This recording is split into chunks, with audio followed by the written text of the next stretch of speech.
ఈ నెల 12వ తారీఖు అత్యంత శక్తివంతమైన చుక్కల అమావాస్య. ఆషాఢ అమావాస్యని చుక్కల అమావాస్య అని కూడా అంటారు. ఇలాంటి అద్భుతమైన ఈ రోజున ఇంట్లో ఆడవాళ్ళు పొరపాటున కూడా ఈ కూరను వండకూడదు, తినకూడదు. ఈ రోజు ఎవరూ ఈ కూరను తినకూడదు. కాదని ఈ కూర వండినా, తిన్నా చేతిలో పైసా కూడా మిగలదు. అప్పుల పాలవుతారు. ఆర్థిక సమస్యల్లో కూరుకుపోతారు. 7 జన్మల దరిద్రం పడుతుంది. కోరి కష్టాలు తెచ్చుకున్నట్లవుతుంది. కనుక ఈరోజు ఎవరూ కూడా ఈ కూరను తినవద్దు, వండవద్దు. కాదని తింటే పరమ దరిద్రం కలుగుతుంది. సకల దేవతల ఆగ్రహానికి గురవుతారు. నరకానికి పోతారు. ఈ భూమి మీదే నరక బాధలు అనుభవిస్తారని మన శాస్త్రాలు చెబుతున్నాయి. మరి ఈరోజు తినకూడని ఆ కూర ఏంటో ఈరోజు వీడియోలో మనం తెలుసుకుందాం. వీడియోని ఎక్కడ స్కిప్ చేయకుండా పూర్తిగా చూడండి. అప్పుడే మీకు చక్కగా అర్థమవుతుంది. ఆగస్టు 12న అరుదైన రోజు. ఈ రోజు చుక్కల అమావాస్యగా జరుపుకుంటాము. ఈ అమావాస్య గురించి ఒక వ్రతకథ ప్రచారంలో ఉంది. వినినంతనే సకల శుభాలు కలిగి ఈ వ్రతకథను ఇప్పుడు మనం విందాం. సౌనకాది మహర్షులు సూత మహర్షితో ఇలా అంటున్నారు. ఓ సూత మహాముని, భూలోకంలో పాపాలు పెరిగిపోయాయి. ఇలాంటి భూలోకంలో స్త్రీలు తరించడానికి ఏదైనా వ్రతమున్నదా? ఉంటే వివరించండి అని వినయంగా అడిగారు. దానికి సూత మహాముని చిరునవ్వు నవ్వి ఇలా అన్నాడు. ఓ మహామునులారా, మీరు అడిగిన ప్రశ్న చాలా బాగుంది. ఇది మీకే కాదు, సకల మానవులకు ఎంతో ఉపయోగకరమైన ప్రశ్న. మీరడిగిన ప్రశ్నకు సమాధానం ఉంది. ఒక గొప్ప వ్రతం ఉంది. ఆ వ్రతం పేరే చుక్కల అమావాస్య వ్రతం. పూర్వం ఇదే అనుమానం పార్వతీదేవికి కలిగి పరమేశ్వరుణ్ణి అడిగింది. దానికి పరమేశ్వరుడు పార్వతీదేవితో ఇలా తెలియజేశాడు. అదే వృత్తాంతాన్ని ఇప్పుడు మీకు తెలుపుతాను, శ్రద్ధగా వినండి అంటూ ఇలా చెప్పడం ప్రారంభించాడు. పూర్వం దేవశర్మ అనే బ్రాహ్మణుడు ఉండేవాడు. అతని భార్య సౌందర్యవతి, గుణవతి, అంతేకాదు మహాపతివ్రత. వారికి అనుభవించడానికి అన్నీ ఉన్నా లేనిది ఒకటే లోటు, అదే సంతానం. మహాశివుడికి అనేక పూజలు చేశారు. దేవశర్మ శివుడి గురించి తపస్సు చేయగా అతని భక్తికి మెచ్చి పరమశివుడు ప్రత్యక్షమై ఏం వరం కావాలో కోరుకోమన్నాడు. దానికి దేవశర్మ ఇలా కోరుకున్నాడు. మహేశ్వర, పుత్ర సంతానం లేని మాకు పుత్రుణ్ణి ప్రసాదించమని కోరుకున్నాడు. మహాశివుడు వారి కోరిక ప్రకారం ఇలా అన్నాడు. బుద్ధిమంతుడైన అల్పాయుష్కుడు కావాలా, లేదా బుద్ధిహీనుడైన దీర్ఘాయువు ఉండే పుత్ర సంతానం కావాలా అని ప్రశ్నించాడు. దానికి దేవశర్మ బుద్ధిమంతుడైన పుత్రుడు కావాలి అని కోరుకున్నాడు. దానికి పరమశివుడు తదాస్తు అన్నాడు. కొంతకాలానికి దేవశర్మ భార్య గర్భం ధరించి 10వ మాసంలో పన్నంటి కొడుకును కన్నది. అతనికి సుశర్మ అనే పేరు పెట్టి అల్లారు ముద్దుగా పెంచుకుంటున్నారు. శుక్లపక్ష చంద్రుని వలె దినదిన ప్రవర్ధమానంగా ఎదుగుతున్న ఆ పుత్రుణ్ణి చూసి తల్లి తనలో తాను దుఃఖిస్తూ ఉండేది. దేవశర్మ కుమారుడికి ఉపనయనం చేశారు. సుశర్మ అల్పాయుష్కుడని తెలిసి ఎవరూ పిల్లను కూడా ఇవ్వలేదు. దేవశర్మ దంపతులు ఎంతో విచారించి ఒక పేద పిల్ల తల్లిదండ్రులకు కొంత ధనమిచ్చి కుమారుడికి పెళ్లి చేశారు. భర్త జన్మరహస్యం తెలిసిన ఆ పిల్ల ప్రతిరోజు గౌరీ పూజ భక్తి శ్రద్ధలతో చేసేది. కొంతకాలానికి సుశర్మ అర్ధరాత్రి అకస్మాత్తుగా మరణించాడు. అతని భార్య, తల్లిదండ్రులు శవం మీద పడి ఏడ్చారు. పార్వతీదేవి భక్తురాలు కనుక అతని భార్య ఏడవడం చూడలేక కరుణామయి దేవి ఆమెను లేవనెత్తింది. పైట కొంగుతో కన్నీరు తుడిచి, అమ్మా, విధిని ఎవరూ దాటలేరు. నీవు పూర్వజన్మలో స్నేహితురాలతో కలిసి చుక్కల అమావాస్య వ్రతం చేశావు. ఉద్యాపన చెప్పలేదు. అందువల్ల నీకు వైధవ్యం కలిగింది. కనుక నీవు ఆలోచించి వ్రతం ఆచరించవలెను. ఏ వ్రతమైనా మొదలుపెట్టి మధ్యలో విడవరాదు. పట్టినదాన్ని సంపూర్ణం చెయ్యాలి. లేకుంటే ఇలాంటి దుఃఖాలే కలుగుతాయి. పగటిపూట భోజనం చేయరాదు, వ్రతం సగం చేయరాదు. నీవు వ్రతం చేసి ఉద్యాపన చేసినచో నీ భర్త తిరిగి జీవించగలడు అని అంటుంది. ఆ మాట వినగానే సుశర్మ భార్య లేచి తలంటు స్నానం చేసి నియమనిష్టలతో చుక్కల అమావాస్య వ్రతం పూర్తి చేసి ఆ పుణ్యం గౌరీదేవికి దారపోసింది. వెంటనే చనిపోయిన ఆమె భర్త లేచి కూర్చున్నాడు. తల్లిదండ్రులు, భార్య ఎంతో సంతోషించారు. ఇరుగు పొరుగు బంధువులు మిక్కిలి ఆశ్చర్యపోయారు. సుశర్మ భార్యను అందరూ వ్రత విధానం, ఉద్యాపన తెలపమని అడిగారు. ఆమె వారితో, ఓ పుణ్యస్త్రీలారా, ఆషాఢ బహుళ అమావాస్య రోజు దీపస్తంభ వ్రతం అనగా చుక్కల అమావాస్య వ్రతం చేసుకోవాలి. ఈ వ్రతం వివాహం అయినప్పటి నుండి 9 సంవత్సరాలు నోచుకోవాలి. మొదటి సంవత్సరం, చివరి సంవత్సరం దంపతులకు పూజ చేసి భోజన తాంబూలాలివ్వాలి. మిగతా సంవత్సరాలు ఆడవారికి తాంబూలాలివ్వాలి. 9 సంవత్సరాలు వ్రతం పూర్తయిన తర్వాత వెండి చుక్క, బంగారు చుక్క చేయించి దీపపు స్తంభంతో సహా వీటిని బ్రాహ్మణుడికి దానమివ్వాలి. ఈ విధంగా ఎవరు ఈ వ్రతం చేస్తారో వారు సంతాన సౌభాగ్యాలతో సుఖంగా జీవించి అంత్యకాలమున కైలాసాన్ని చేరగలరు. ఇదే చుక్కల అమావాస్య వ్రత కథ. ఈ పవిత్ర కథను ఎవరైతే విన్నారో ఈ రోజుతో మీకు అదృష్టం పడుతుంది. మీ జన్మ జన్మల పాపాలు మొత్తం ఈ రోజుతో తొలగిపోతాయి. మీ ఇంట్లో వారందరూ దీర్ఘాయుతో జీవిస్తారు. మీ దరిద్రం మొత్తం ఈ రోజుతో పోయి మీ ఇంట్లో వారికి సకల శుభాలు కలుగుతాయి. అలానే అమావాస్య తిథి గురించి ఈ పవిత్ర కథను ఎవరైతే వింటారో వారికి దోషాలన్నీ తొలగి రాజయోగం పడుతుంది.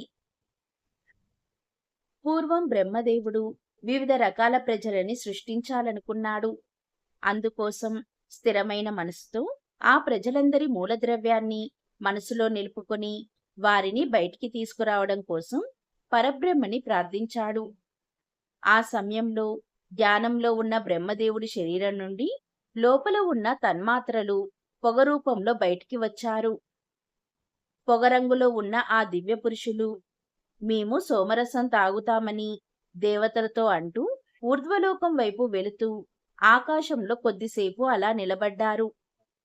అంతలో బ్రహ్మదేవుడు ధ్యానం నుండి లేచి కళ్ళు తెరిచాడు. ఎదురుగా ఆకాశంలో నిలిచిన పురుషులు కనిపించారు. వారిని చూసి, ఓ దివ్య పురుషుల్లారా, మీరు నేటి నుండి భూలోకంలో ఉన్న గృహస్థులందరికీ పితృదేవతలుగా ఉండండి అని ఆజ్ఞాపించాడు. పైన నిలిచిన పురుషుల్లో తల పైకెత్తి నిలిచిన వారు నాంది ముఖలు అన్న పేరుతో ప్రసిద్ధి చెందారు. శ్రాద్ధకర్మల్లో వృద్ధి కోసం పితృదేవతలని వేద మార్గంలో పూజించాలి. అగ్నిని ముందుంచుకొని నిత్యాగ్నిహోత్రం చేసే విప్రులు నిత్య నైమిత్తిక కామ్యకర్మలు ఆచరించేటప్పుడు పర్వదినాల్లో పితృదేవతలని సంతృప్తిపరచాలి. బహిప్రావరణలు అంటే వెలుపల దర్బల మీద కూర్చుండే వారిని క్షత్రియులు తృప్తిపరచాలి.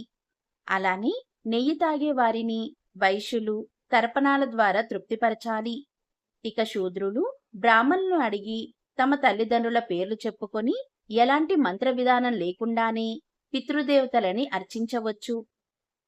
ఆయా పితృదేవతల తిథులు ఉన్న రోజుల్లో వారిని అర్చించాలి.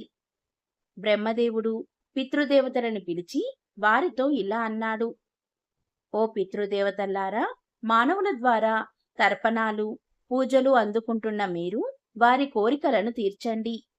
ఆయువు, కీర్తి, ధనం, సంతానం, విద్య వంటివి వారికి ప్రసాదించండి అని చెప్పి వారికి దక్షిణాయనం అనే మార్గాన్ని ఏర్పాటు చేశాడు.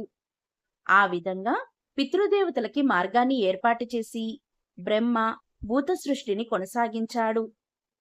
అప్పుడు పితృదేవతలు బ్రహ్మతో ఇలా అన్నారు, ప్రభు, మాకు కూడా ఏదో ఒక తిథిని, వృత్తిని అనుగ్రహించు అని కోరారు.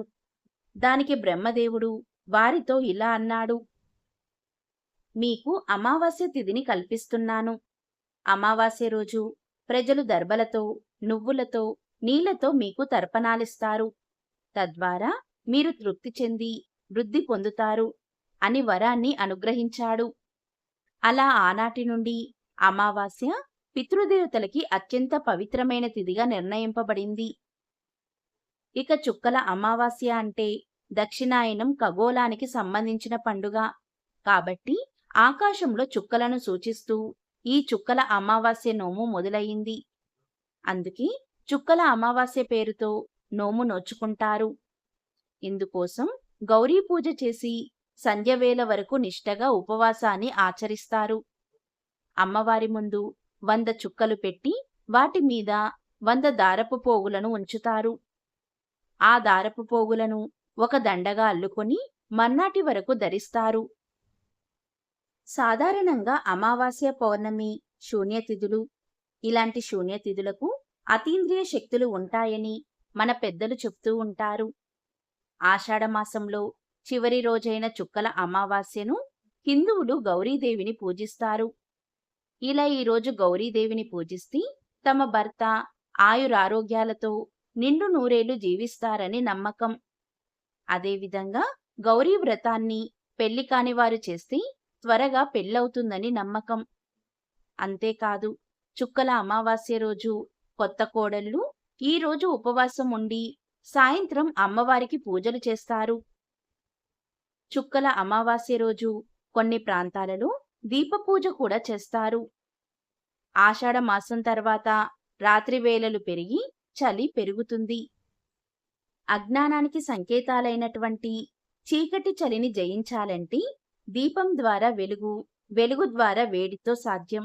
అంతేకాదు, దీపం వెలిగే చోట శ్రీ మహాలక్ష్మీదేవి నివసిస్తుంది. దైవిక శక్తులు ఆ ఇంటిని కాపాడుతాయి. దీపారాధన వలన మనలోని జ్ఞానం వికసిస్తుంది. ఇలా మన ఇంట్లో దీపం వెలిగించడం వలన నరదృష్టి లాంటివి మన ఇంటిపై పడకుండా ఉంటాయి. మహాభారతంలో పాండవులు ఏ పని మొదలుపెట్టినా అమావాస్య రోజే మొదలుపెట్టేవారు. అమావాస్యను అత్యంత పవిత్రమైన రోజుగా వారు భావించేవారు.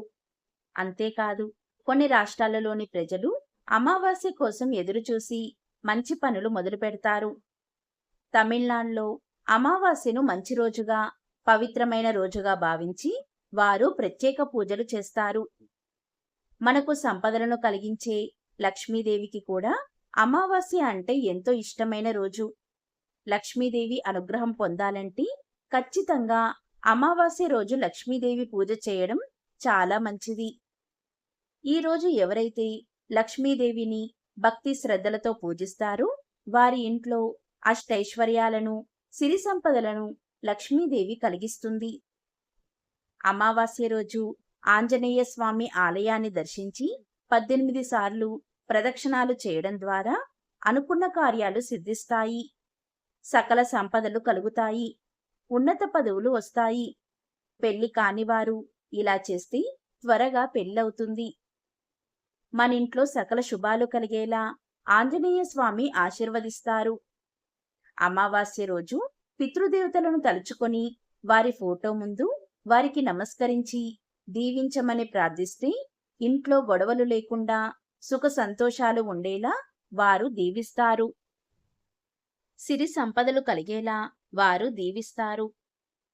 ఇక ఎంతో పవిత్రమైన ఈ ఆషాఢ అమావాస్య రోజున పొరపాటున కూడా ఇంట్లో దొండకాయ కూరను మరియు ముల్లంగి కూరను వండకూడదు. ఈ రోజు ఎవరూ ఈ కూరలను తినకూడదు. కూరల రూపంలోనే కాదు, ఏ రూపంలో కూడా దొండకాయను మరియు ముల్లంగిని తినకూడదు. పచ్చడి చేసుకొని లేదా పప్పుచారులో వేసుకుని కూడా తినకూడదు. ఈ రోజున పొరపాటున దొండకాయ కూరను కాని ముల్లంగిని కాని తింటే అప్పుల పాలవుతారు. కోరి కష్టాలు తెచ్చుకున్నట్లవుతుంది. కనుక ఈరోజు ఆడవాళ్లు ఇంట్లో దొండకాయను, ముల్లంగిని వండవద్దు. ఎవరూ ఈరోజు ఈ కూరలను తినవద్దు. వీటితో పాటు ఈరోజు మాంసాహారం కూడా తినవద్దు. అంటే మాంసం, మటన్, చికెన్, చేపలు, రొయ్యలు, పీతలు ఇలాంటివి ఏవీ కూడా ఈరోజు అస్సలు తినకూడదు. చివరికి ఈరోజు గుడ్డు కూడా తినకూడదు.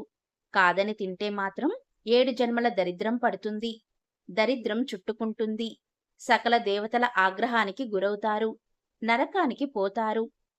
ఉదర సమస్యలు వచ్చే అవకాశం ఉంటుంది. కనుక ఈరోజు ఎవరూ కూడా నాన్ వెజ్ తినవద్దు. దొండకాయ, ముల్లంగి, నాన్ వెజ్ ఈ మూడింటిని ఈరోజు అస్సలు తినకూడదు.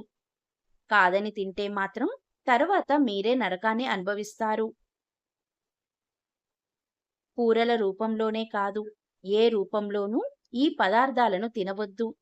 కోరి కష్టాలను తెచ్చుకోవద్దు.